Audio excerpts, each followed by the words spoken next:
We are now doing our spooky improv story. The prompt, which was given to us by the video game man.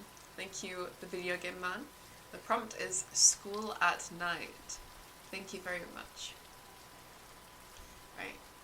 There was once a little boy called Terry. Terry didn't do his homework a lot. He was behind on his assignments all the time.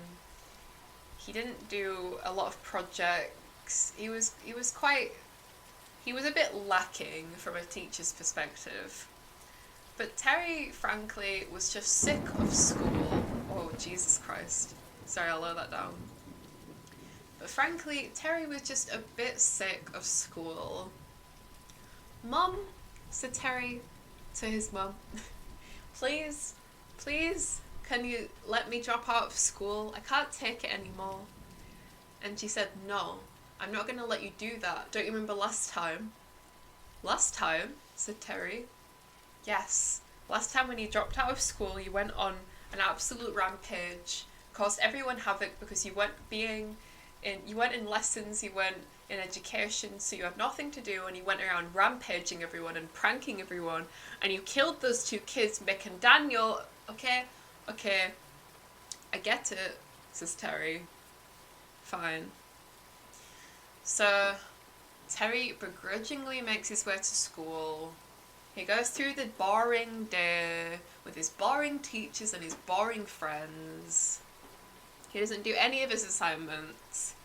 And he gets a detention for it because the teachers are like, you are not doing any of your assignments. You are a bad student. Yep, thanks, says Terry as he leaves the room after his detention.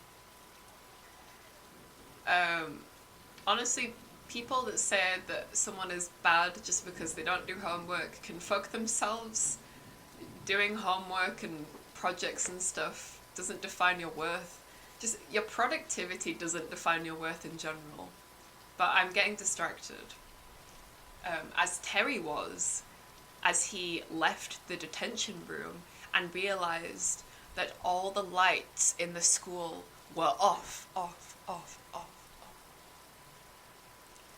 His voice reverberated down the darkened hallway along the floor, the freshly shined floor that the janitor had just cleaned. Hello? Is anyone here? Here? Terry realised that no one was here. He went back into the classroom only to find it was completely dark and there was no one in sight. All the chairs were on the tables. Because when I was in school, when you left the class, at the end of the day, you'd put the chairs on the tables for some reason, and I'm only just remembering that, and I'm just realising how stupid that was. But no less, Terry was confused because the chairs were on the tables, the lights were off, and no one was there. But he was so confused because he was right there in detention with the teacher who had just been rude to him. But Terry was now faced with another scary realization that he was in school at night. And Terry was terrified of the dark. Never mind school, but the dark as well. Get out of here, dude. He ain't about that. Terry starts making his way down the darkened school hallway, and he sees that there is an owl at the end of the hallway. Woot woo! This is the owl. Okay, I'm just gonna leave, said Terry.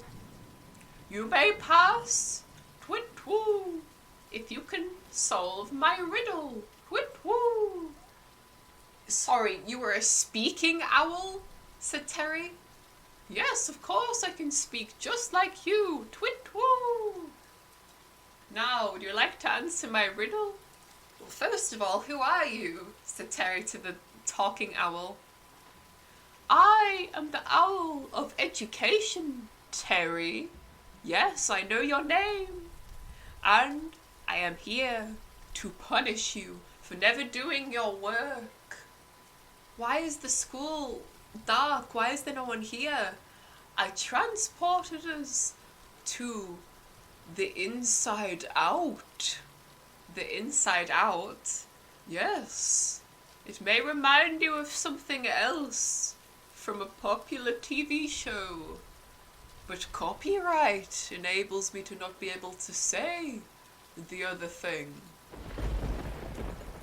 So we're in the inside out of my school. So is this like a dimension, a different dimension that's like scarier and worse than my school? Yes, precisely, said the owl. Now, if you can't answer my riddle, you're going to have to face the demons of education, said the owl. Okay. What's your riddle, owl? I want to get out of here and go home, so I can tell my mum all about this and she'll let me get out of school for good. Okay. What has no weight, can be seen by the naked eye, and if you put it in a barrel, it'll make the barrel lighter.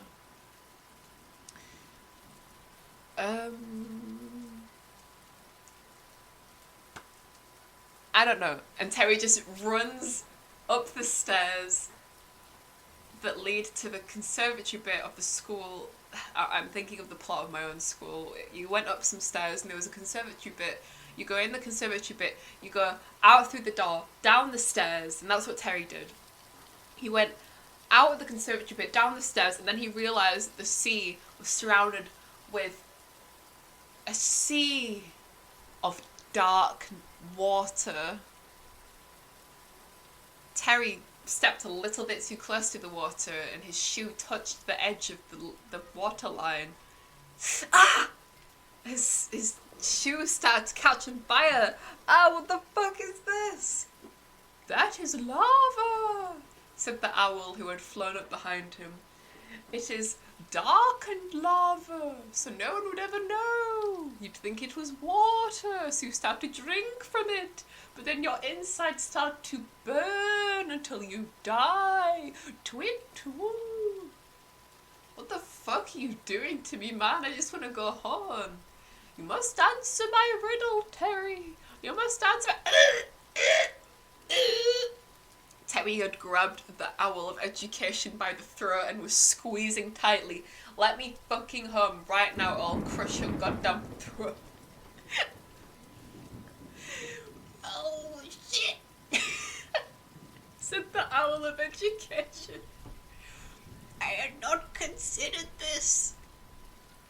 You see, because as well as not being able to do homework, well, because he didn't want to do homework and participate in school activities and things, Terry spent his spare time doing karate. And he was grabbing the owl so tightly around the neck that the owl's eyes were starting to go bloodshot. Okay, I'll let you home. I'm sorry. Okay, let me home, you stupid fucking owl. And Terry throws the owl onto the floor, and the owl bounces around a bit, and then gets up in a flash. He starts doing up his tie and fluffing his feathers. Good grief, fine, I'll take you home, Twin-twoo, said the owl. He clicked his feathery wing, if that's possible. I don't know, in a lot of cartoons you see birds like clicking their fingers, but birds don't have fingers, they've just got feathers. He clicks his feathers, his feathery wings, whatever they are, and in a blink, Terry passes out. Terry, wake up. Where was I? Terry's laid on the floor in the middle of his detention room. Everything went black. I don't know what happened. Terry, it's okay. Are you alright? Yeah, I'm okay. He looks up and he sees that the teacher who has berated him is now here and nestled by his side, helping him up. Not nestled, that would be weird. She sat by his side on the floor, helping him up. I think I need to go home, said Terry. Okay, okay. Well, your mum's outside. I rang her immediately when you fainted. She'll she'll be outside to pick you up. Are you okay? Said Terry. You're very nervous and hesitant. You're very different to how you were when I left earlier. Left? Really? When did you leave? You've been here the whole time. Okay, said Terry.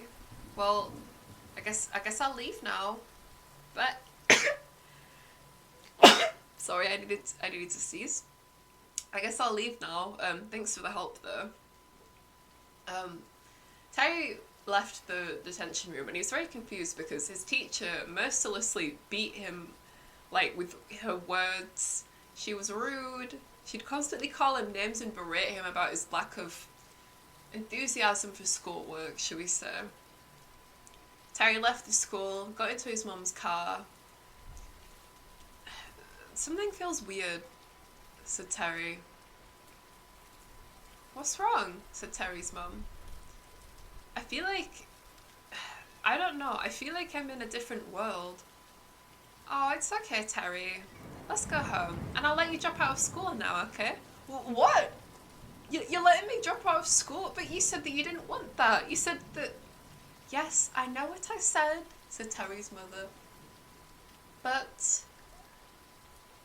after you didn't answer the owl's riddle... Terry gasped. We realised that maybe we should take you to a dimension of even more suffering. What dimension is that? Said Terry. The dimension where everyone is overly nice. Okay, Terry said confusingly. So I'm gonna let you do anything you want, Terry. You can stay up all night, you can eat cake for breakfast, you can drop out of school, you can do whatever you want. Awesome, said Terry. Terry ended up growing up to be a bit of a bum. He didn't get a job. He got diabetes because he ate cake for breakfast all the time. And because his mum let him do whatever he wanted, he started to do drugs at the ripe old age of 20. And at 21, he unfortunately deceased in a dumpster in a street corner from eating too much cake and not being able to pay for the funds to get his illnesses seen because he didn't have the money because he didn't have a job. Look, listen. It's the dimension where everyone is nice to you. It's not the dimension of healthcare. And Terry was never seen ever again. And you want to know how I know this is a real story? Because although it's confusing, it is a real story. Is I was the nervous teacher.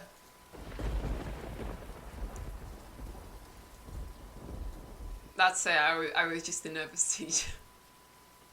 I don't have a rhyme or reason why I was the nervous teacher. I just was. Yeah, that was my story, School at Night. I'm sorry if it was a bit confusing and weird. I kind of liked it though. But yeah, I enjoyed it. We did it. Yay! Thank you guys.